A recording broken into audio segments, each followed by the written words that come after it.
Dear students, how are you? You must be fine. You know, this is the second day, यानी day 2। यह आज दूसरा दिन है इस वीडियो सीरीज का, जिसमें हम बात कर रहे हैं बिहार बोर्ड परीक्षा समिति द्वारा जारी किए गए मॉडल पेपर की, इंग्लिश पेपर की, मॉडल पेपर की।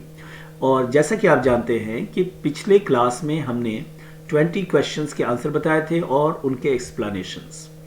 ओके, सो आज के इस वीडियो में हम बात करेंगे क्वेश्चन नंबर 21 से लेकर क्वेश्चन नंबर 40 तक। सबसे पहले मैं उसके आंसर बताऊंगा और फिर उसके एक्सप्लेनेशंस। पिछले वीडियो में मैंने आपको बताया था कि कहीं भी कोई डाउट हो तो आप ज़रूर पूछें, और कुछ बच्चों ने पूछा भी था। पूछने से जो कॉन्सेप्ट क्लियर होता है, उससे उस क्वेश्चन से संबंधित जितने भी आने वाले समय में जो प्रॉब्लम्स आएंगे वो दूर हो जाते हैं। So let us start the session of today. And आज के इस वीडियो में क्वेश्चन हम स्टार्ट करेंगे क्वेश्चन नंबर 21 से। So here is the question number 21। Did she see blank space us, they, there, his. Dear students, the correct option for the question number 21 is option A, us. यहां एक बात मैं आपको बता दूं कि किसी भी वर्ब के बाद, किसी भी वर्ब के बाद, यस, अगर प्रोनाउन आना है तो वो प्रोनाउन हमेशा ऑब्जेक्टिव केस में होगा। जब भी किसी वर्ब के बाद कोई प्रोनाउन आए, that pronoun must be in objective case. Example समझे कि मुझे बुलाओ, कॉल आई नहीं होगा, कॉल माई नहीं होगा, कॉल मी। उसे बुलाओ, कॉल ही नहीं होगा, कॉल हिम। अगर लड़की है उसे बुलाना है, कॉल शी नहीं होगा, कॉल हर। तो आप देख रहे हैं कि किसी भी वर्ब के बाद जब भी कोई प्रोनाउन आएगा वो हमेशा ऑब्जेक्टिव केस में होगा। तो यहां पर जो सी वर्ड है दैट इज अ वर्ब, और इसके बाद हमें प्रोनाउन लगाना है, तो यहां जो प्रोनाउन होगा वो अस होगा। अब दे जो है ये सब्जेक्टिव केस है, हिज जो है वो पॉजेसिव केस है, और जो देयर है ये भी पॉजेसिव केस है। तो correct option is us. Moving ahead we go to the next question, question number 22। I blank space black hair and brown eyes. मेरे काले बाल हैं और भूरी आंखें हैं। So the correct option is option B. The question is very easy, so we don't waste time. 23, choose the odd one out. इसका संबंध इंग्लिश ग्रामर से कम है, कॉमन सेंस से ज्यादा है। मतलब इसमें कुछ वर्ड्स हैं जो कॉमन हैं और कुछ वर्ड हैं जो ऑड है, जो उसमें नहीं आता। लेकिन अगर कॉमनैलिटी की बात करें, सारे वर्ड्स कॉमन है। फ्लूट, वायलिन, सितार, गिटार, ये क्या है? ये म्यूजिकल इंस्ट्रूमेंट्स हैं। तो ये सब कॉमन है। लेकिन इस कॉमन में जो ज़्यादा कॉमन है या जो ज़्यादा ऑड है वो है फ्लूट, बांसुरी, क्योंकि इसे बजाते हैं मुंह से। वायलिन, सितार, गिटार में इसका प्रयोग नहीं होता। Okay, so the correct option is a. It depends on your common sense. इस तरह के क्वेश्चंस कॉमन सेंस पर बनते हैं। 24, चूज द करेक्ट वर्ड। इसमें 4 ऑप्शन दिए गए हैं और कहता है कि जो मोस्ट सुटेबल है, यानी जो करेक्ट है, उसे इस्तेमाल करना है। When a room is tiny, tiny का मतलब छोटा। अब किसी को अगर टाइनी नहीं पता है तो वो इस क्वेश्चन को सॉल्व नहीं कर पाएगा। When a room is tiny, जब कोई रूम छोटा होता है, इट इज स्मॉल, तो ये छोटा होता है। Tiny means small. ओके, तो टाइनी का सिनोनिम भी अगर किसी ने पूछ दिया तो आप बताएंगे small. Okay, 25, question number 25. Question number 25 says, for blank space information go to the office.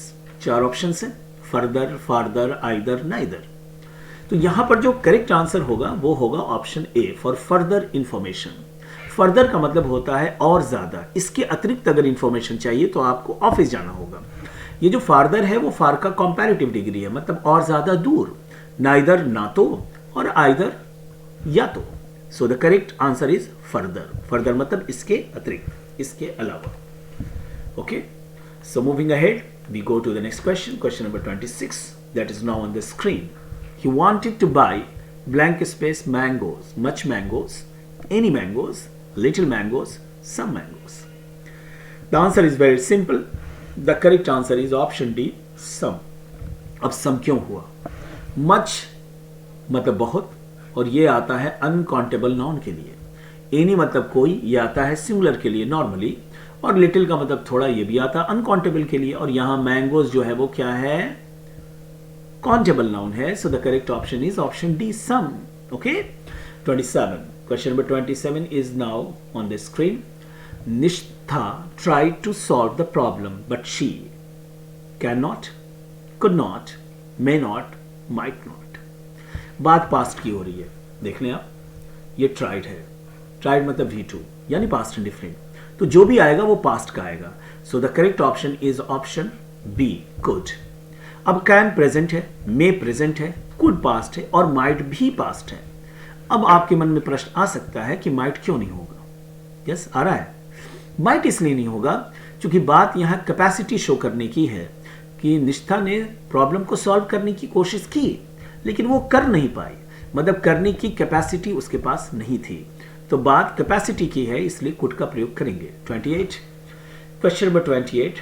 He will stay here blank space Monday, by Monday, at Monday, to Monday, till Monday. The correct option is till Monday. That means वो यहाँ रुकेगा, ठहरेगा सोमवार तक. Moving ahead, we go to the next question. 29. Oh no, blank space, I late for the exam. ये common sense का question है. कह रहा है ओ माई गॉड, ओ नो, मतलब उसे किसी बात का अफसोस है. और फिर वो कहता है कि क्या मैं एग्जाम के लिए लेट हूं? तो आई के अनुसार एम का प्रयोग होता है. Am I late for the exam? Option A. Okay.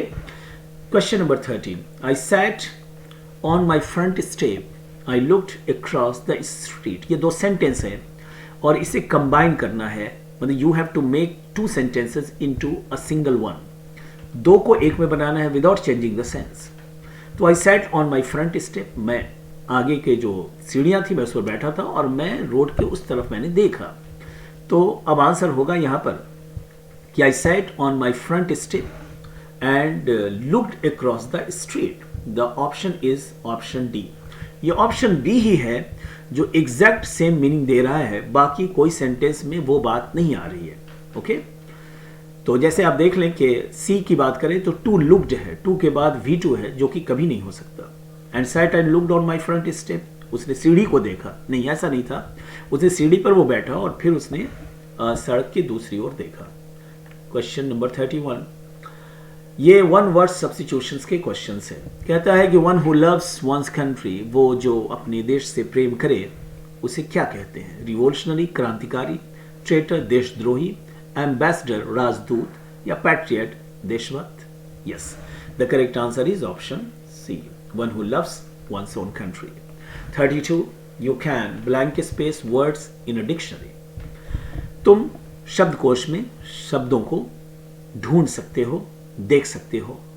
तो you can look up words in dictionary. Dictionary में अगर वर्ड्स को देखना है, ढूंढना है, तो लुक अप का प्रयोग होगा. लुक आफ्टर मतलब देखभाल करना होता है. लुक डाउन का मतलब होता है किसी को नीची निगाह से देखना, नफरत की दृष्टि से देखना. तो ये फ्रेज भी आप नोट डाउन कर लेंगे. लुक आफ्टर मीन्स देखभाल करना. लुक डाउन अपॉन या लुक डाउन ऑन का मतलब होता है नीची निगाह से किसी को कमतर समझना. 33. To drive home. कहता है कि करेक्ट मीनिंग इसका क्या होगा? ये फ्रेज है और पूछ रहा है कि ड्राइव होम का मतलब क्या होगा. तो ड्राइव होम का मतलब होगा बैक टू ओरिजिनल पोजीशन.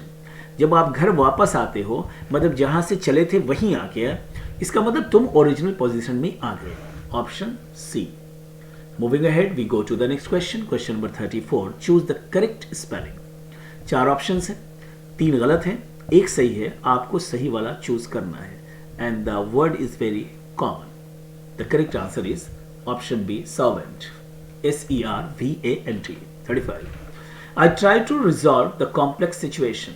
ये देखें डियर स्टूडेंट्स, इस तरह के क्वेश्चन पूछे तो आपको बहुत ज़्यादा अलर्ट रहना है. The question is very easy. Alert रहने का मतलब ये नहीं कि ये टफ है.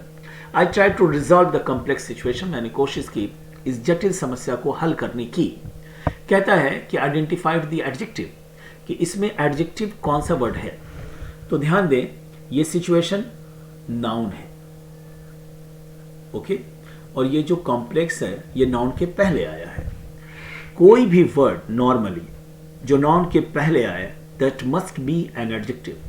नाउन के पहले आने वाला शब्द मोस्टली नॉर्मली एडजेक्टिव ही होगा। Okay, so the correct answer is option B. आपको चूज करना था adjective and complex is the adjective in the sentence. 36 hardly had he left his brother came. यहाँ याद रखें, नोट डाउन कर लें। और मैंने पिछले क्लास में कहा था कि whenever you attend my class you must have pen and paper with you. आपके पास पेन और पेपर का होना ज़रूरी है ताकि कहीं कोई इंपॉर्टेंट बातें हों तो आप नोट डाउन कर लें। हार्डली हैड अगर आ जाए किसी सेंटेंस के एक पार्ट में तो दूसरे पार्ट में वेन का ही प्रयोग होगा। यस, मैंने क्या कहा? वेन का ही प्रयोग होगा। हार्डली हैड अगर किसी सेंटेंस में आता है तो hardly had is followed by when. 37 we should blank space the plane now. Yes, correct option choose करना है। and here let me tell you the answer. The question number 37, the option is B, board. यहाँ board का मतलब सवार होना, board का मतलब चढ़ना। आप ट्रेन में चढ़े, बोर्ड पर चढ़े या प्लेन में चढ़े तो we should board the plane now. Okay, तो बोर्ड का प्रयोग होगा। ये जो ए है बोर्ड, इसका मतलब होता है आप उब गए हो। Okay, question number 38, choose the correct synonym of rectify. Rectify का जो मिलता जुलता शब्द है वो कौन है, यानी what does rectify mean. Rectify का क्या मतलब होता है? तो रेक्टिफाई का मतलब होता है सही करना, टू करेक्ट। याद कर लें, जो नए वर्ड आए उन्हें जरूर 2-3 बार देखें। 39, choose the correct antonym of sympathetic. Sympathetic जो शब्द है उसका अपोजिट क्या होगा? सिंपैथेटिक का मतलब वो जो सहानुभूति से भरा हुआ हो। इसका कह रहा है कि एंटोनिम क्या होगा, मतलब अपोजिट वर्ड क्या होगा। तो जो सिंपैथेटिक होगा वो सहानुभूति से भरा होगा, मतलब उसमें करुणा होगी, दया होगी, यानी वो संवेदनशील होगा। वो असंवेदनशील नहीं होगा, यानी वो सेंसिटिव होगा, इनसेंसिटिव नहीं होगा। So the correct option is option A. Sympathetic का antonym insensitive. Okay. So moving ahead, we go to the last question of this live session of today. Your friends blank space for you for an hour. Waits, waited, waiting, will wait. Okay. आप option सोच रहे हो कि have been होना चाहिए था एक, और have been है नहीं। Here past indefinite का प्रयोग करेंगे क्वेश्चन नंबर 14। और यहाँ मतलब ये नहीं होगा कि वो 1 घंटे से तुम्हारे मित्र तुम्हारी प्रतीक्षा कर रहे हैं, बल्कि मतलब ये होगा कि तुम्हारे मित्रों ने तुम्हारी परीक्षा 1 घंटे तक की। यहाँ फॉर का मतलब से नहीं, फॉर का मतलब तक है। डियर स्टूडेंट्स, कमेंट बॉक्स में आप हमें ज़रूर बताएं कि आज का ये लाइव सेशन कैसा रहा, और अगर कहीं कोई डाउट हो तो आप वो भी शेयर करें ताकि मैं कोशिश करूं कि आपके डाउट्स आपके मन में न रहें। ओके, जो बाद में जुटे हैं स्टूडेंट्स, मैं उन्हें बता दूं कि दिस इज़ अ सीरीज़, ये एक सीरीज़ है और ये सीरीज़ का डे 2 है, मतलब दूसरा वीडियो है जिसमें हमने क्वेश्चंस एक्सप्लेन किए हैं 21 से लेकर 40 तक। यस, बिहार बोर्ड परीक्षा द्वारा जारी किए गए मॉडल पेपर जो इंग्लिश के हैं उसका सॉल्यूशंस यहाँ चल रहे हैं। पहले मैं आंसर बताता हूँ, फिर एक्सप्लेनेशंस, और ये session is very beneficial for all the students who are going to appear at the examination in 2023.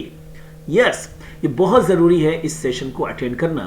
And do not forget to share the channel with as many friends of yours as possible, and also share the video so that your friends, your relatives, your neighbors may take the most use or take advantage of this video or this class. Okay, so take care of yourself. Very soon we shall be meeting in the next video. Goodbye.